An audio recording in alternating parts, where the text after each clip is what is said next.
네, 오늘 아침 말씀은 이사 24장 21절부터 25장 12절까지 는 말씀 함께 살펴보도록 하겠습니다. 우리 매일 성경에는 25장 1절부터 오늘 본문을 시작하는데요. 제가 어제 말씀드렸듯이 21절부터 23절이 25장 6절부터 8절까지는 말씀과 짝을 이루는 말씀이어서 함께 살펴보는 것이 좋을 것 같습니다. 문단이 어떻게 연결되는지 잠깐 좀 살펴볼 필요가 있는데요. 우리가 어제 살펴본 내용은 하나님께서 땅을 심판하셨다라고 하는 것인데, 하나님의 땅에 대한 심판은 곧 하나님의 불의한 세계에 대한 의로우신 하나님의 승리를 의미하는 것이죠. 하나님께서 승리하셨다라고 하는 것은 그분이 온 세상을 다스리시는 왕이다라고 하는 것을 보여주는데요. 오늘 특별히 21절부터 23절에는 여호와께서 왕이시다라고 하는 것을 선언하고 있고, 그러면 여호와께서 왕이시라면, 그래서 여호와께서 불의한 세상을 다스리시는 분이시라면 오늘 불의한 세계를 살아가고 있는 우리는 감사의 노래를 부를 수 있다. 그래서 현실의 어려움에 자존하지 말고 하나님의 승리를 내다보면서 열심히 살아가야 됩니다 라고 하는 말씀으로 오늘 이어지는 것입니다.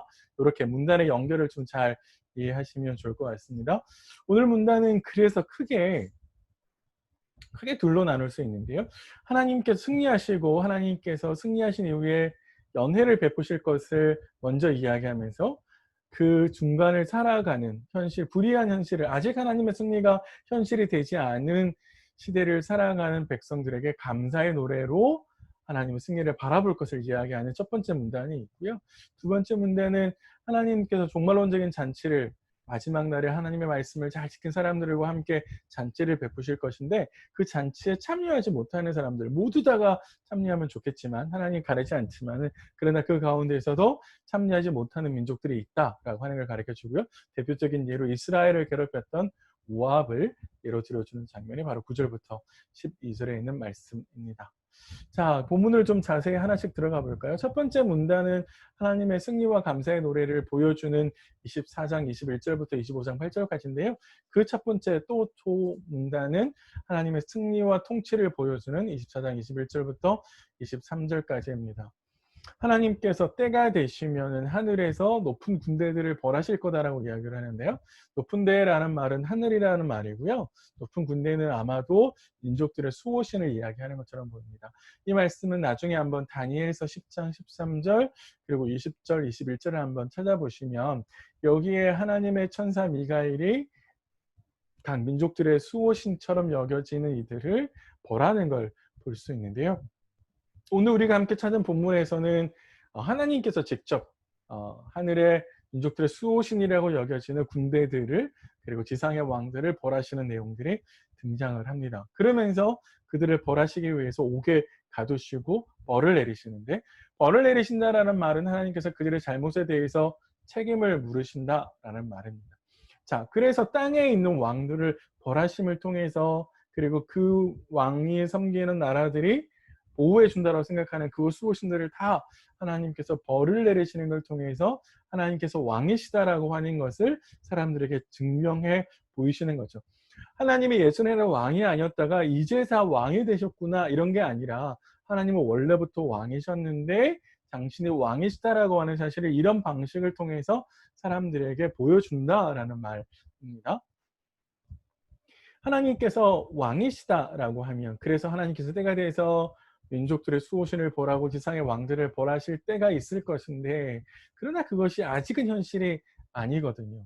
그럼에도 불구하고 25장 1절부터 5절에 나오는 이 감사의 노래는 하나님께서 그렇게 행하실 것을 미리 바라보면서 감사하라고, 그래서 현실의 어려움을 잘 이겨가라고 있는 문단입니다. 그래서 나의 하나님이라고 시인이 고백을 하면서, 사실 이 시인은 공동체를 대표하면서 고백하고 있는 것이죠. 그러면서 감사하십시다, 찬양하십시다 라고 이야기를 하면서 왜 우리가 감사하고 찬양해야 되는지를 크게 두 가지로 나누는데, 하나는 바로 과거에 하나님께서 행하신 기사 때문에입니다. 옛적에 정하신 뜻이라는 말로 시인이 하나님께서 당신의 즉흥적인 계획이 아니라 오랫동안 생각하신 것을 계획에 따라서 이루어 가시는 것을 보여주는데, 그것이 뭐냐면 한 견고한 성읍을 멸망시키는 예를 통해서 하나님께서 구체적인 단계에 따라서 일을 하시고 있는 것을 보여준다라고 하는 것이죠. 시인은 한 견고한 성읍, 사실 이 견고한 성읍이라고 하는 것은 불의한 성읍인데 이 불의한 성읍을 하나님께서 멸망시키는 것을 보면서 지금 우리를 괴롭히고 있는 이 포악한 민족도 하나님께서 심판하실 거다라고 하는 확신을 가지는 것이죠. 그래서 과거에 하나님께서 행하신 일을 통해서 시인은 지금 하나님께서, 앞으로 하나님께서 행하실 일을 내다보고 있는 겁니다. 자, 그게 뭐냐면 포악한 자, 곧 가난한 자를 짓밟으려고 하는 지금 이스라엘을 괴롭히고 있는 이민족들을, 열광들을 하나님께서 심판하실 거다라고 하는 것을 확신을 가지는 것이죠. 결국 이러한 감사의 노래를 통해서 시인이 그의 공동체에게 전달하려고 하는 건 뭐냐면 신앙의 싸움을 하고 있는 그들에게 포악한 민족들이 괴롭혀서 그들이 겁을 주고 포악해서 막 기세를 막 등등 이렇게 하는데요. 그것들을 두려워하지 말라라고 이야기하는 겁니다. 그들의 큰 세력에 좌절하지 말고 하나님께서 우리에게 피난처가 되실 것이고 하나님께서 주실 승리를 미리 내다보면서 극복해 가십시오라고 권면을 하고 있는 것이죠. 그 사이에 또 다음 마지막에 우리가 그걸 잘 참고 이기면 하나님께서 마지막에 베푸시는 연회에 참여할 수 있다라고 희망 섞인 노래를 보여줍니다. 보통의 이제 왕들은 왕이 되고 나면 연회를 베풀었는데요. 여호와께서 이 산에서 만민을 위하여 기름진 것과 오래 저장하여 있던 포도주의 연회를 베푸실 거다라고 이제 이야기를 하면서 시인이 하나님께서 대관식을 베푸실 것을, 대관식 이후에 연회를 베푸실 것을 이야기해 줍니다. 여호와께서 베푸시는 연회가 어떤 것이냐를 하나하나 찾아보면 이렇게 좀 따질 수 있을 것인데 하나님이 주체자가 되시고 이 산, 시온산을 말하는데요. 성전이 있는 시온산, 거기가 이제 연회를 베푸시는 장소가 되고 그러면 연회에 참석하는 사람은 누구냐 하면 만민이라는 거죠. 땅의 모든 민족들이 하나님의 이 백성, 이 잔치에 참여할 수 있다라고 이야기를 합니다. 그러니까 사실 이스라엘뿐만 아니라 모든 민족들이 다 이 연회에 참여할 수 있다는 거죠. 우리가 그 다음 문단에서 보겠지만 그러나 물론 제한은 있습니다. 하나님께서 연회 음식을 준비하시는데 기름진 요리와 잘 숙성된 포도주를 준비해서 연회에 참석하는 사람들로 먹이신다라고 이야기를 하는 겁니다. 자, 그래서 이러한 연회를 하나님께서 베푸시는데 마지막에 있는 9절부터 12절은 뭐냐면 하나님께서 마지막에 온 땅의 백성들을 위해서 베푸시는 그 연회에 어떠한 사람들은 참석하지 못하느냐라고 하는 것을 보여줍니다. 우리는 임박하게 하나님의 구원을 기다리지만 그래서 하나님의 구원을 바라보면서 기뻐하고 즐거워할 수 있지만 모압 같은 나라는 특별히 이스라엘을 괴롭힌 모압 같은 나라는 참여하지 못한다라고 하는 것을 하나님께서 보여주신다라고 할 수 있습니다. 그들은 살아나려고 계속 발버둥치지만 구덩이에서 계속 깊이 빠져들어갈 뿐이고요. 회복할 수 없는 곳으로 불가능하게 모압은 빠져들어가게 되는 걸 볼 수 있습니다. 오늘 말씀을 한마디로 정리하면 때가 되면 하나님께서 당신은 왕이시다라고 하는 것을 온 세상에 널리 알리실 거다. 바로 하나님께서 그렇게 하실 날을 바라보면서 현실의 어렵고 힘든 믿음의 싸움을 잘 극복해 가십시오라고 선지자가 그의 공동체에 권면하고 있습니다. 오늘 말씀 우리가 그래서 말씀을 좀 가져오면 크게 세 가지 정도 생각해 볼 수 있을 것 같은데요. 그 첫 번째는 선지자가 어떻게 공동체를 권면하느냐 그 방식인데요. 하나님의 행하신 일을 기억하게 함으로써 하나님 행하실 일을 바라보게 하는 거거든요. 하나님은 변함없으신 분이니까 하나님의 과거에 이렇게 행하셨다면 미래에도 그렇게 행하실 거다라고 하는 그 원리를 확신하게 하는 거죠. 그래서 재앙의 시대를 견디게 하는데요. 우리도 마찬가지일 것 같아요.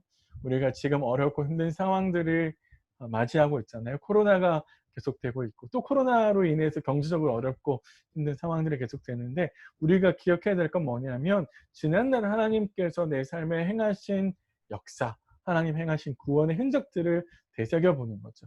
지난날 하나님께서 어떻게 지금까지 내 삶을 인도해 오셨는지 그분의 역사하는 것을 잘 되새기면서 그 하나님께서 앞으로도 그렇게 하시겠지라고 확신할 수 있고, 그럼으로써 지금의 어렵고 힘든 상황들을 잘 극복해 갈 수 있을 것 같습니다. 우리 그런 하나님을 좀 바라보시면서 힘을 좀 내셨으면 좋겠습니다. 두 번째는 하나님이 모든 땅의 백성들을 다 하나님의 종말론의 잔치에, 하나님의 나라에 초대하고 계신다라고 하는 것을 확인할 수 있는데요. 우리가 기억해야 될 건 뭐냐면, 하나님이 우리만의 하나님이 아니라, 이스라엘의 하나님이나 우리 대한민국만의 하나님이 아니라 모든 민족의 하나님이 되신다라고 하는 점에 있습니다. 우리가 사실 관계가 껄끄러운 일본 혹은 북한, 중국, 그 백성들 또한 하나님께서 부르고 계신다라고 하는 것을 기억해야 됩니다. 그래서 그들에게 선을 걷거나 혹은 그 민족을 배타하거나 혹은 미워하거나 욕하거나 그러지 마시고요. 우리를 괴롭히는 것만큼 그들을 위해서 좀 기도했으면 좋겠습니다. 특별히 일본이나 중국이나 북한을 위해서요. 함께 좀 기도하시고 그 땅 가운데서도 하나님의 복음이 잘 들어갈 수 있도록 오늘 같이 좀 기도해 주시는 시간이 있었으면 좋을 것 같습니다. 마지막으로요. 모압이 들어가지 못했다라고 하는 사실을 우리 좀 기억하면서, 어 범죄한 사람들, 하나님의 말씀에 따라서 살지 않고 자신의 욕심에 따라서 사는 사람들은 하나님의 잔치에 참여할 수 없다라고 하는 것을 기억하고요. 그리고 지금 내가 하나님의 말씀을 어떻게 받아들이고 그 말씀을 따라가느냐에 따라서 내 미래가 결정되어 줄 수 있다라고 하는 것을 좀 기억했으면 좋을 것 같습니다. 오늘 또 하나님께서 우리에게 구원을 베푸시려고 기억하게 하시는 은혜들을 좀 되새겨 보시면서요. 오늘 하루도 말씀 안에서 평안을 누리셨으면 좋겠습니다. 전 내일 아침에 다시 찾아뵙겠습니다.